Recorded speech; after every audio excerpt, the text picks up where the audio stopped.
يمكننا البرنامج من تكرار تنفيذ آخر أمر أو خطوة قمنا بعملها، وذلك باستخدام الأمر repeat من القائمة المستدلة edit.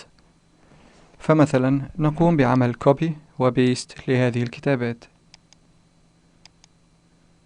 وعند فتح القائمة edit سوف نلاحظ وجود الأمر repeat paste في القائمة، وباختيار هذا الأمر سوف يتم لصق الكتابات مرة أخرى عند موضع نقطة الإدخال. ويمكننا تنفيذ هذا الأمر أيضا بالضغط على المفتاح F4 من لوحة المفاتيح.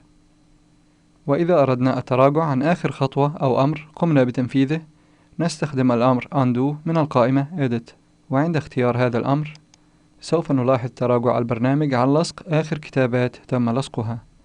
كما يمكننا تنفيذ الأمر undo بالضغط على المفاتيح Ctrl و Z من لوحة المفاتيح، أو بالضغط على الرمز الخاص بالأمر من شريط الأدوات القياسي Standard Toolbar، وبالضغط على السهم الموجود في رمز الأمر undo في شريط الأدوات سوف تظهر قائمة بآخر أوامر تم تنفيذها، حيث يمكننا اختيار التراجع عن عدة خطوات في وقت واحد.